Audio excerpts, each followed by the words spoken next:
দীর্ঘ 15 বছরের আন্দোলনের শেষে ছাত্র গণ অভ্যুত্থানের ঐতিহাসিক বিপ্লবের মধ্য দিয়ে এই দেশের গণতন্ত্রকামী ছাত্র যুবকদের রক্তের বিনিময়ে প্রতিষ্ঠিত বর্তমান সরকার ক্ষমতায় আসার সাথে সাথে তাদের দায়িত্ব ছিল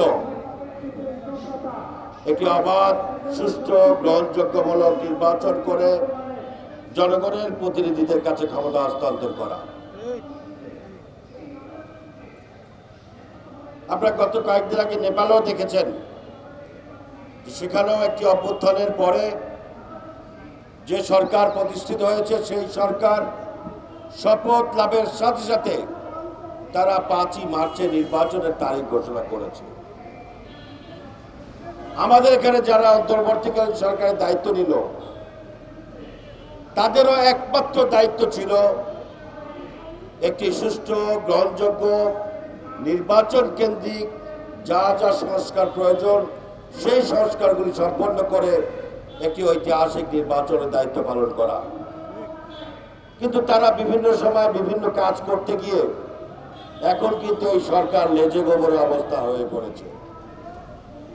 তারা বললেন ছেলেপেলের একটি রাজনৈতিক দল করেছে, এই রাজনৈতিক দলকে একটু ডানা মেলতে দেওয়া উচিত, তাদেরকে শাখা প্রশাখা গজানোর জন্য তাদেরকে সহায়তা করা উচিত, সময় দেওয়া উচিত। ইউনূস সাহেব বাইরে গিয়ে মন্তব্য করলেন একটি দল ছাড়া আর কেউ ডিসেম্বরে নির্বাচন চায় না।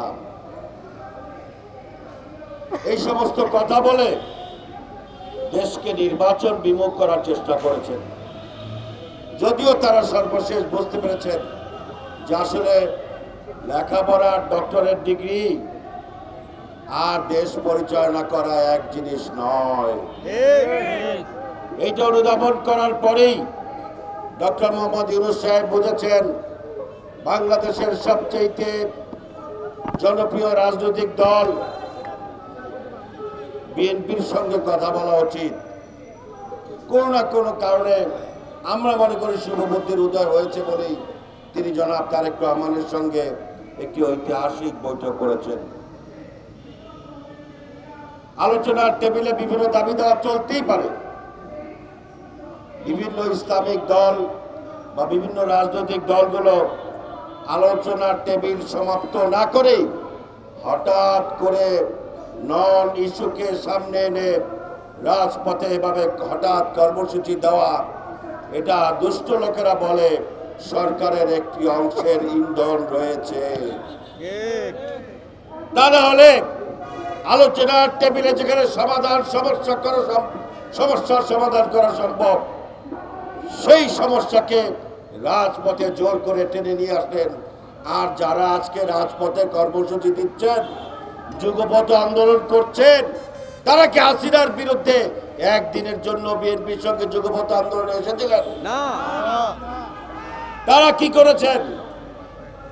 তারা হঠাৎ করে কেন যুগপথ কর্মসূচি দিলেন? এই দলগুলোর মধ্যে একটি রাজনৈতিক দল গত 10 বছরে এই হাসিনা বিরোধী আন্দোলনে কোনো প্রকাশ্য কোনো কর্মসূচি পালন করে নাই।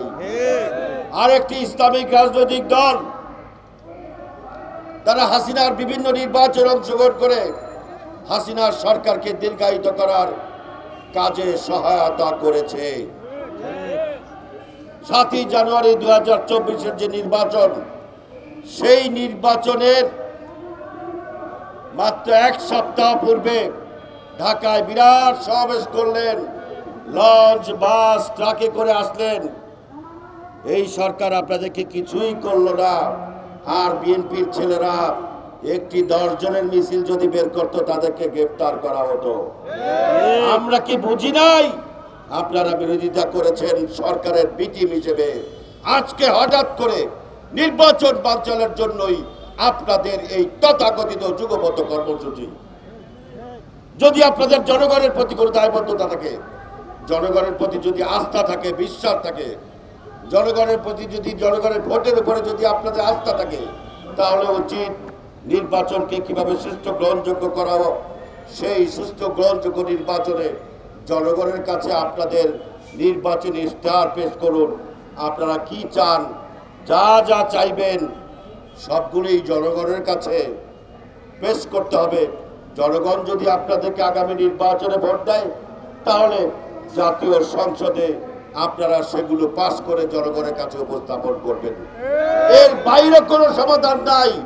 এর বাইরের সমাধান হচ্ছে পিছনে রাস্তা দিয়ে ক্ষমতার মস্তদে যাওয়া। সেই আশা বাংলাদেশের মানুষ আপনাদের সফল হতে দেবে না। আর ফ্যাসিবাদের পক্ষে আপনারা যে সমস্ত দাবি দাওয়া নিয়ে এসেছেন, অনেক বিশেষজ্ঞ মহল মনে করেন এই দাবিগুলো আবার ফ্যাসিবাদকে সহায়তা করবে, ফ্যাসিবাদকে শক্তিশালী করবে। এই ধরনের অযাচিত দাবি থেকে দূরে সরে গিয়ে একটি গ্রহণযোগ্য নিরপেক্ষ নির্বাচনের মাধ্যমে জনগণের আস্থা নিয়ে আপনারা রাষ্ট্র ক্ষমতা আসার চেষ্টা করেন।